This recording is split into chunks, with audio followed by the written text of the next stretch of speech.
बिहार के माइग्रेशन की बहुत बात होती है।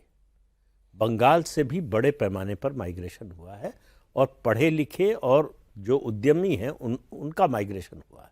फर्क ये है कि बिहार का से जो माइग्रेट करके गए हैं लोग, वो समय समय पर आते रहते हैं बिहार। बंगाल से जो गया है वो लौट कर नहीं आता, वोट डालने भी नहीं आता, वोट डालने भी नहीं फिर आता। वो तो फिर वोटर ही नहीं रहा वहां। हाँ, वो कह रहे हैं वो कट जाएगा उसका नाम। अच्छा, ठीक है, ठीक है। हाँ सर, क्योंकि डेटा की बात है, क्या SIR इस चुनाव का सबसे हाई इंपैक्ट मुद्दा है? नहीं, सबसे तो है। देखिए, दो चीज़ें हैं। ममता बनर्जी ने सिर्फ ये कही है कि सिर्फ घुसपैठियों के मदद पे उन्होंने महिलाओं के बीच में अच्छा काम किया और वहाँ से भी वोट उठा कर लाती हैं, उनका एक वोट बेस रहा है। जैसे बिहार में क्या था, सरकार जब भी कोई भी रूलिंग होती है तो किसी न किसी तरीके से अपने वोटरों को लाभ पहुँचाती है। जैसे बिहार की बात कर सकते हैं आप, उत्तर प्रदेश में भी था जो दिया गया था, उसी तरह से बंगाल में महिलाओं को वहाँ समर्थन दिया गया है, चाहे लक्ष्मी भंडार की योजना की तरफ हो या कन्याओं के बारे में हो। लेकिन सौरभ जी, सबसे बड़ी बात है कि ये जो वोटर कट रहे हैं, वहाँ पे क्या था कि पिछली बार भारतीय जनता पार्टी को 37% के करीब वोट आया था और 37 पॉइंट कुछ वोट 47 पॉइंट कुछ आया था TMC को। 10% का डिफरेंस आ रहा था दोनों के वोट पे। और आज के डेट में चुनाव वहां पे सिर्फ 4% भारतीय जनता पार्टी को अपने वोट में इंक्रीज करना है और TMC के वोट को घटाना है। यदि ये घुसपैठिया बाहर जाते हैं तो मेरा मानना है कि ये 4% से ज्यादा भी हो सकते हैं।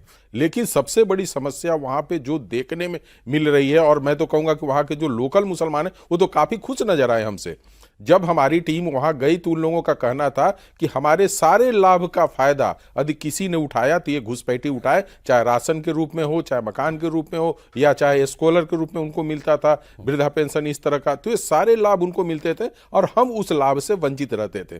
तो वहां के जो मुसलमान है, जो लोकल मुसलमान है, जिस तरह से असम में चेंजेज आया था, इस तरीके से बंगाल में यदि चेंजेज मिलता है तो मैं ये भी कह सकता हूं कि ममता बनर्जी के लिए वो घुसपैठिया तो एक कारण बना ही, लोकल मुसलमान है जो इनसे वंचित रहे थे बांग्लादेशी घुसपैठियों के कारण, वो भी भारतीय जनता पार्टी को एक बार वोट दे सकते हैं। वैसे स्थिति में पूछ रहा था, मतलब वो घुसपैठिए के जाने की खुशी में लोकल मुसलमान दीवाना होकर बीजेपी का बटन दबा देगा। वो इतने त्रस्त है ना। होता क्या था कि ये लोग वहां पे दंगा करते थे, फसाद करते थे, और जब भी पुलिस की दबिश बनती थी, चाहे बाहर के फोर्सेज आते थे, ये वापस बांग्लादेश में चले जाते थे और ये लोकल जो होते थे ये लपेटे में आ जाते थे। तो ये क्या किया गया कि बॉर्डर पे जब ये वापस जाएंगे तो ये बॉर्डर को पूरी तरह से बंद किया जाएगा और उनको वापस नहीं लिया जाएगा। 27% घोषित वोट है मुसलमानों का बंगाल के अंदर। अब वो कुछ लोग कहते हैं 30% के ऊपर हो गया। राउंड ऑफ के लिए हम आसानी के लिए 30% मान लेते हैं, हो सकता है इतना तो मुस्लिम वोट। फिर अगेन मैं एक आर्टिकल को कोट करते हुए कहता हूं, in a change of tack why BJP is making a Muslim outreach in Bengal after before 2026 polls. Muslim outreach BJP क्यों कर रही है, और यह भी 30 नवंबर का आर्टिकल है। इसमें कई बीजेपी नेताओं को कोट किया गया है और उसमें वो दावा ये कर रहे हैं कि बीजेपी के अब मैं भी कोट कर देता हूं, बीजेपी के नेता क्या कह रहे हैं। वो ये कह रहे हैं कि बंगाल में बिहार का फॉर्मूला नहीं चलेगा क्योंकि जाति उस तरीके से हावी नहीं है यहां पे। दूसरा, बंगाल ऐसा प्रदेश भी नहीं है जहां पर किसी और राज्य की तरह ध्रुवीकरण बहुत ज्यादा हो जाए, तो हमको कोई अलग स्ट्रैटेजी यहां के लिए चाहिए। तो वो स्ट्रैटेजी उनकी ये है कि बहुत रिलीजियस ओवरटोन वाला कैंपेन हम नहीं चलाना चाहते बंगाल के अंदर, क्योंकि हमको उसका फायदा नहीं होता, उल्टा काउंटर कंसोलिडेशन मुसलमानों की दूसरी तरफ बहुत ज्यादा हो जाती है। तो उनका यह कहना है कि एक सेक्शन मुसलमानों का बंगाल में ऐसा भी है जो ममता बनर्जी से भी नाराज है, जो कांग्रेस को भी वोट करता है, जो CPM या और जगहों पर जाकर के वोट डालता है, और उसके इंपैक्ट वाली जो है कई सीटें हैं, और उन सीटों पर उस कंसोलिडेशन का हमको बहुत नुकसान हुआ 2021 के इलेक्शन में और 2024 के इलेक्शन में। पिछले लोकसभा इलेक्शन में बीजेपी की सीटें घटी थी बंगाल में।